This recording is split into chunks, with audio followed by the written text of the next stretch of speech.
Kecil hati buat Bapak Ibu semua. Ketika nggak ada pasangan, terus gimana? Ya, nggak ada pasangan, aku sama siapa?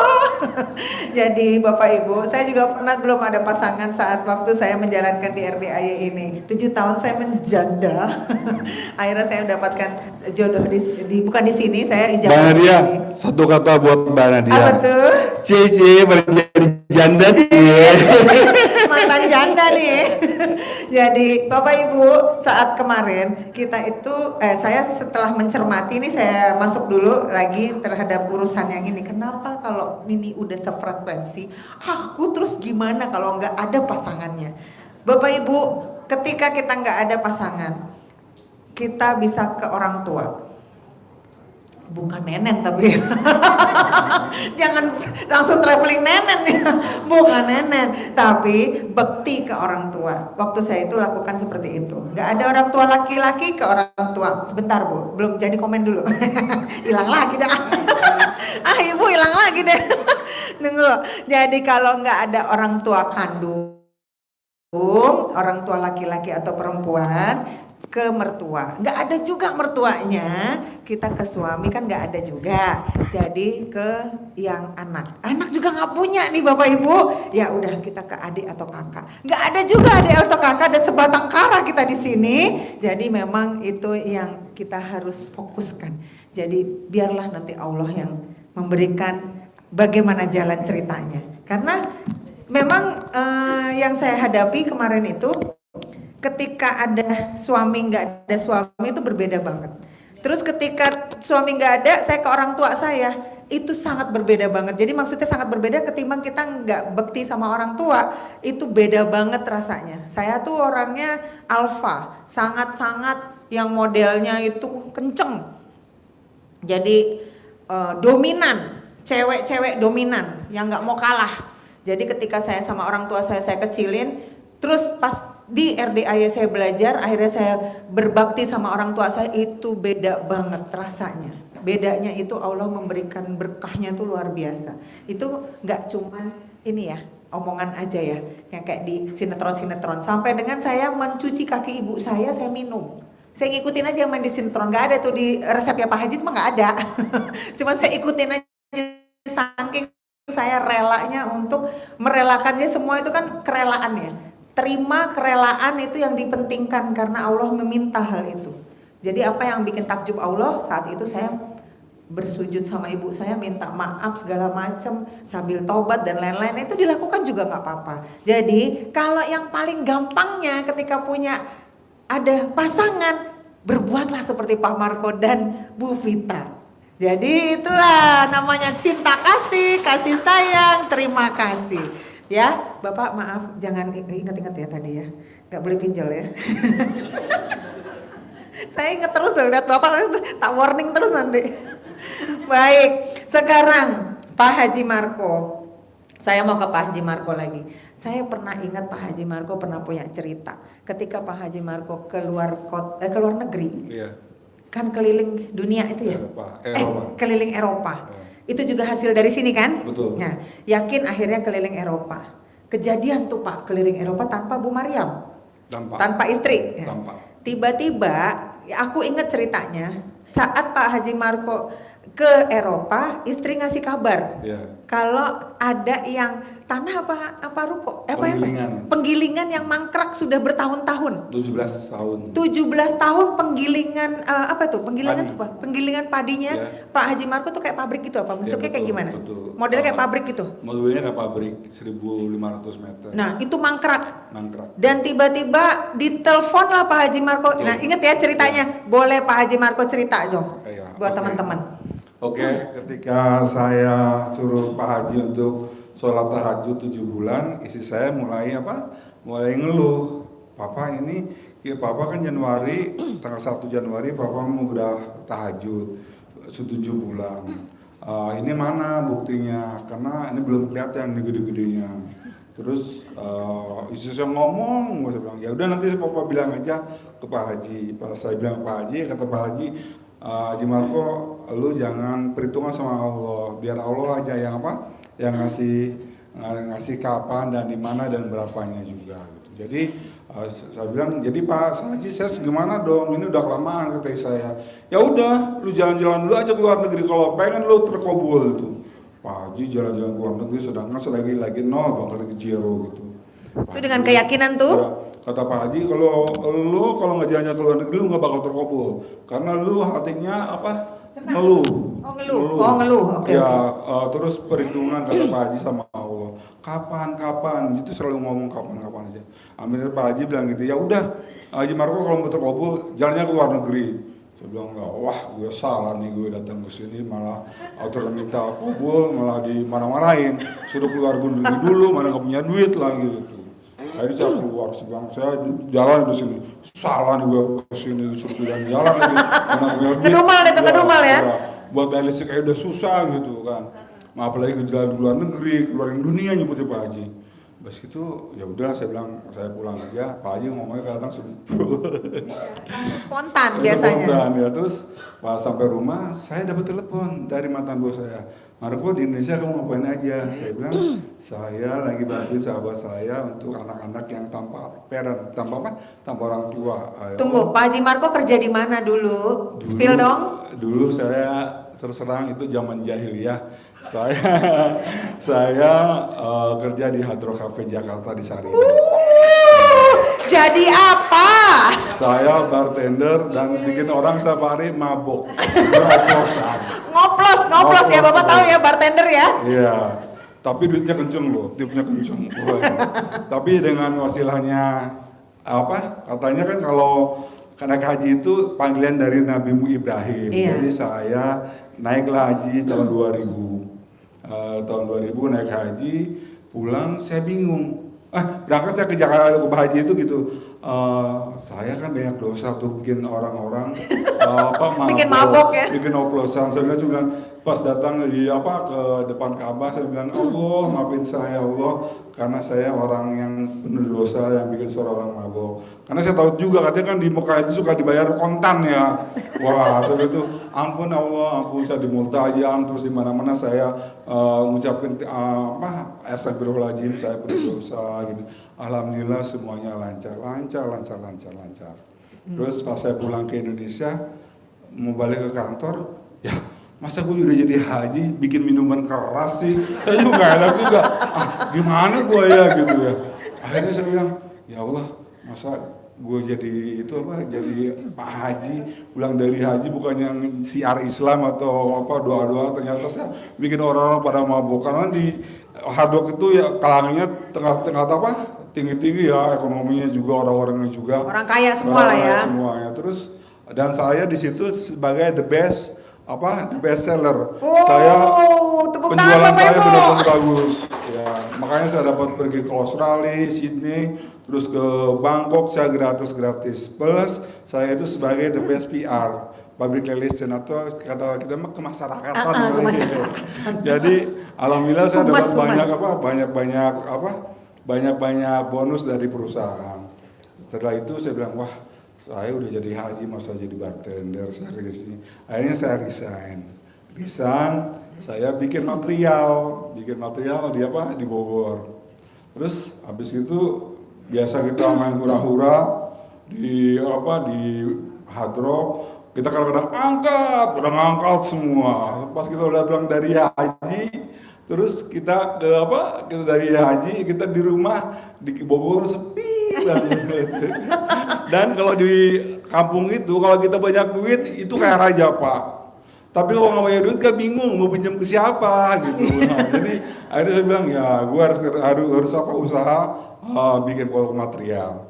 Kita bikin toko material. Jadi dagang tuh biasanya kita dunia malam gitu. Tapi untuk beberapa tahun kita bagus.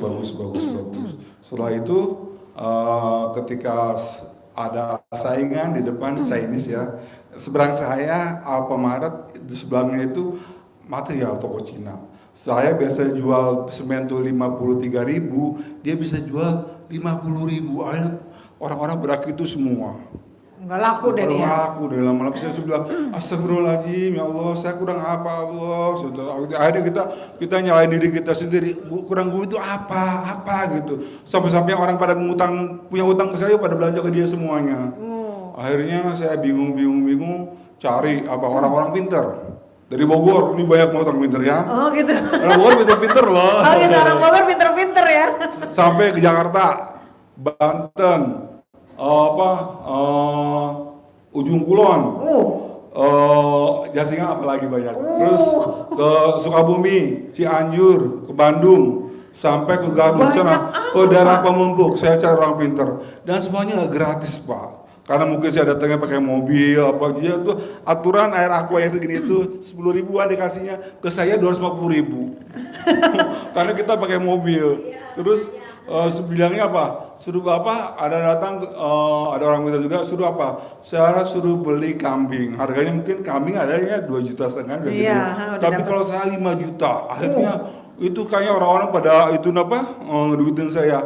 Terus kalau kejadian itu benar-benar terjadi, katanya nanti jam hari Rabu bakal ada orang datang mau beli penggilingan.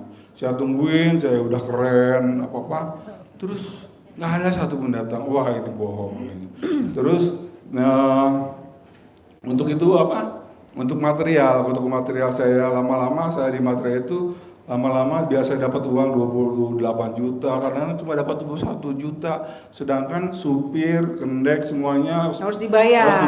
Yeah. Akhirnya saya ke rumah teman atau saudara, kebetulan mereka itu sedang ada acara di masjid. Saya bilang acara apa? Itu yang anak buahnya Haji Dwi terkabul. Apaan tuh? Tukang tas daerah sini, daerah Cikampek.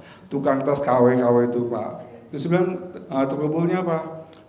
Sampai ngasih hadiah uang, baju, sejadah, terus souvenirnya mereka ngasih ke para jamaah. Saya bilang gurunya di mana? Haji Dwi di situ. Saya bilang ya udah anterin AA ke sana deh. Akhirnya saya dianterin sama keponakan saya itu sama istri saya. Saya waktu itu masih pakai mobil Suzuki. Habis pas ke sini saya pikir Pak Haji Dwi itu brewokan, terus tua, pakai yang saya biasa temuin. Soalnya ada namanya Dwi juga, maaf di daerah Sukabumi. Itu kalau saya datang ke sana itu kasih uang tetap pasti saya bilang seminggu itu rame ke material saya rame banget. Setelah seminggu sepi lagi, akhirnya saya balik lagi ke Sukabumi lagi. Sampai anak saya bilang gitu, Papa kapan sih kita nyampainya kok setiap malam Jumat kita ke Sukabumi, ini sampai kapan Pak? Gitu. Bosen ya? Bosen. Karena Sukabumi itu kalau berangkat dari sore atau pagi itu ngikut-ngikutin mobil itu aqua sama pasir segala macam itu yang bikin macet. Akhirnya saya udah ke Pak Haji Dwi aja. Pas ketemu Pak Haji, alhamdulillah Pak Haji masih muda, ganteng. Iya ganteng, 3 tahun lebih muda dari saya. Terus saya bilang Pak Haji ganteng. Waktu ini semuanya masih bilik dan masjid belum jadi. Pak Haji di belakang situ, ini ruangan Pak Haji sebelahnya WC. Terus kadang-kadang kita duduk di situ rame-rame. Jadi alhamdulillah saya kata Pak Haji, kenapa bos tahu dari siapa gitu? Saya bilang seperti biasa lah ya. Dari Pak Haji yang di Bojong Rangkas gitu. Ternyata kenapa dia terkabul, dia sedekah ke Pak Haji, pokoknya lumayan banyak deh ya, ekstrim gitu. Dan kenapa dia itu terkabul? Karena dia itu tukang bikin tas itu dapat orderan langsung untuk bikin tas haji se-Indonesia. Jadi uangnya banyak, terus dia jadi paling kaya. Sekarang punya pabrik itu temannya Pak Haji. Akhirnya saya ke situ, terus ke Pak Haji. Dari Pak Haji dia bilang, bos lu kan ibadahnya sedekahnya kurang, harus ekstrim bikin Allah kagum gitu. Saya bilang saya nggak punya ini Pak Haji gitu. Ya udah, musik apa yang ekstrim? Saya bilang Mama, mobil kita kasih ke Kanang yuk buat anak-anak yatim. Belum yatim. banyak gini ya mobilnya belum banyak ya. Berapa? Saya kasih 1. Jadi pas saya kasih saya udah ya udah terserah apa aja. Jadi kita berangkat pakai mobil, pulangnya kita naik angkot. Tunggu. tunggu. Gimana Pak Marco meyakinkan istrinya untuk bolehin itu mobil ditaruh ke sini untuk disedekahkan? Pertama, mobilnya itu harus sama saya semuanya. Oh, oke. Terus kedua, istri saya udah capek juga. Kadang-kadang mertua saya, Haji mau kemana lagi Ji? Umi, saya mau ke ke Surade, ya mau Surade sana jauh lagi Pak. Jalannya. Oh, karena ikutan juga ya Terus, istrinya nih, ya. pinjam uang dong 2 juta. Mau kemana lagi Ji? Mau nyari Umi nanti saya bayar. Akhirnya saya bayar utang ke mertua. Jadi sampai saya dimarahin juga. Yang penting saya bilang terkabul.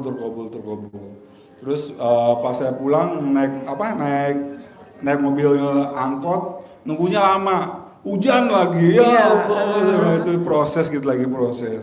Pas itu saya kasih mobil dan kita pulang.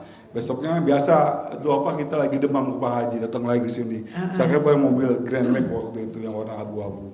Oh, bawa mobil lagi? Bawa mobil lagi. Taruh lagi ke sini? Iya, saya bilang, Pak Haji ini sekalian deh, kata Pak Haji kan, kasih untuk sesuatu yang kesayangan biar Allah takjub. Yaitu untuk anak-anak yatim ngaji. Jadi saya bilang, Pak Haji ini saya udah berembuk sama istri saya, ini mobil yang Grand Max-nya saya kasih ke sini. Saya kasih ke sini, Pak Haji, ya udah nanti gue kata Pak Haji dibetulin dan jadi sebagai mobil angkutan anak yatim untuk ngaji. Jadi sampai rumah saya bilang sama adik-adik saya. Terus besoknya saya datengin bapak saya. Haji, bener lu ngasih mobil ke Haji Dwi, dia kan udah kaya. Lu betul ngasih mobil ke Haji Dwi? Betul Pak gitu. Dua-duanya? Iya gitu. Langsung bapak saya, istighfar. Hek, tuh. Istighfar gitu. Cucul, muka saya gitu. Itu mertua tuh? Hah? Mertua? Bapak saya. Bapak kandung. Bapak saya. Oh, bapak kandung. Iya. Karena kata bapak saya, enggak semua adik-adik saya kamu tuh punya mobil. Karena saya anak pertama dari 9 keluarga ya. Jadi adik saya ada 8 ke bawah dan semuanya nggak ada yang, ada beberapa yang punya mobil, ada juga belum. Kenapa? Bapak saya itu, ini jam segini, ini hari gini, lu dimintain mobil tuh harganya berapa juta gitu. Pak, saya udah capek kemana-mana nyari terus ini ya udah saya di sini ke kandang. Kenapa? Pertama saya lihat anak-anaknya yatim pada ngaji. Terus ustadznya ada, bacaan-bacanya saya bisa ngerti. Anak istri saya juga, karena istri saya itu dari kelas 3 SD sampai kuliah itu pesantren, dia tahu banget Ifa Isgomnya juga pada tahu. Terus doa-doanya juga tahu. Terus ada beberapa orang yang udah terkabul, diantaranya Pak Haji yang di daerah Cikampak itu. Terus akhirnya adik saya juga pada datang ke rumah. Betulan kata bapak ngasih mobil. Ya Allah, pada mau ngasih tahu. Banyak yang pro kontra, ya, banyak yang kontra. Iya, pro kontra. Terus akhir kata pas udah 7 bulan itu maaf ya, saya ditelepon sama bos saya untuk jalan-jalan, katanya kamu 7 bulan tahajud capek dong gitu ibadah. Kamu waktunya jalan-jalan ya gitu. Itu siapa yang nelpon? Mantan bos saya. Mantan bos yang di Hard Rock Cafe? Bukan, saya kan ikut training dulu. Oh, oke. Jadi pas itu dia bilang, gimana kalau jalan-jalan ke Eropa 1,5 bulan, keliling Eropa sampai Rusia.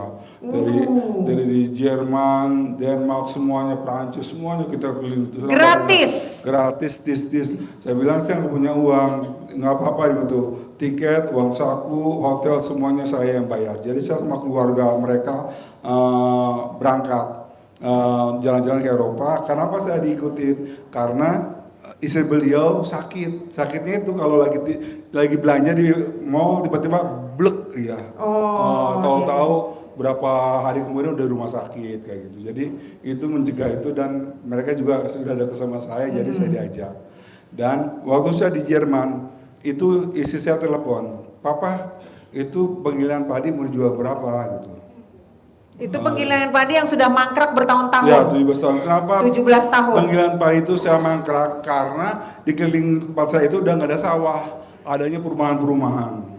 Jadi kebun-kebun itu nggak ada, sawah nggak ada. Jadi perumahan aja, jalan-jalan itu banyak rumah sekarang. Rumahnya tinggi-tinggi lagi, gedung-gedung gitu. Jadi alhamdulillah ditawar, saya bilang ya udah. Dia mau ngasih uang DP berapa? Dia bilang dia mau ngasih DP 1. Ya udah saya bilang, terus saya kapan? Saya pas papa pulang.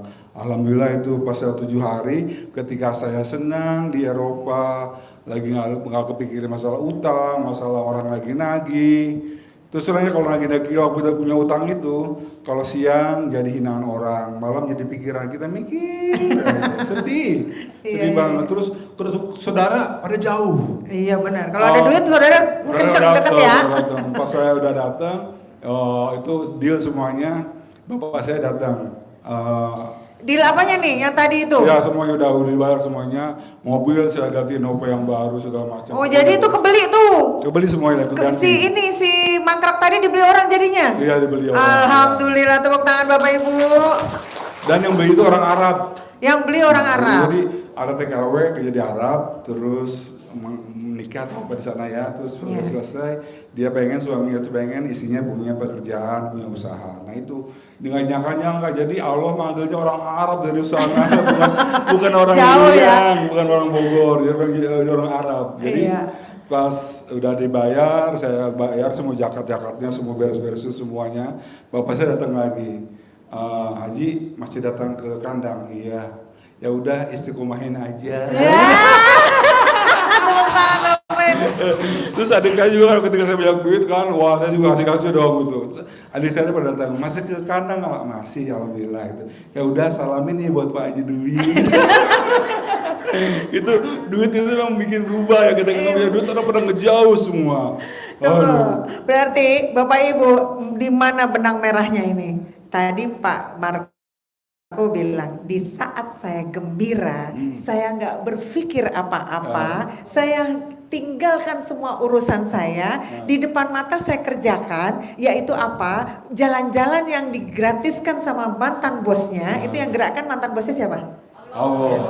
Setelah udah digerakkan sama mantan bosnya, Pak Haji Marco nggak memikirkan lagi apa yang ada di rumah. Ternyata ditelepon lewat istrinya itu betul. bahwa yang sudah mangkrak berbelas-belas tahun, 17 tahun itu jadi wasilahnya Bapak membayar hutang. Itu caranya. Ya, Bapak Ibu bisa ini ya benang merahnya ya tadi apa yang sudah disampaikan oleh Pak Haji Marco. Jadi di saat Pak Haji Marco ada anugerah bertubi-tubi yang bapaknya udah ngeludahin lah, yang sudah direndahkan sama keluarganya lah, habis itu juga nggak bisa lagi mikir ini udah material dikasih ini ya segala macam udah kemana-mana kok ya nggak ada ini ya udahlah gua nggak ngerti gitu ya Pak. Iya, betul. Jadi punya perasaan gitu tuh. Ya udahlah terserah gitu. Aku tak di depan mata tak kerjain aja dulu apa ini. Oh ya udah jalan-jalan ya udah aku jalan-jalan. Ternyata itu yang masuk berkahnya. Ya kata Pak Haji kan, lu gak bakal terkabul kalau mau jalan-jalan gitu. Saya bilang, jadi ngomongnya gimana sih kita duitnya ada nggak ada. Ternyata betul, pas saya lagi jalan-jalan tuh kabul kayak ibaratnya kayak bisa tuh satu-satu pada pecah. Dan yang besar itu yang kita pengen banget gitu apa terkabul. Nah itu terkabul juga. Sebetulnya waktu juga itu dari kesehatan, masalah rumah tangga, utang-utang kesehatan itu udah bayarin semua ya pada udah terkabul. Tapi kita pengennya yang gede dong. Iya. Biasanya pengen yang gede. Gede keras. Iya. Itu beda. Kalau gede keras itu beda lagi urusannya. Itu alhamdulillah karena semua juga butuh proses dan jangan protes. Kata Bu Vita, sukses suka sama proses, berproses. Betul. Karena semakin saya komplain sama Allah, mana nih Allah, mana itu makin jauh. Makin jauh. Ya, Bu Vita juga begitu ya.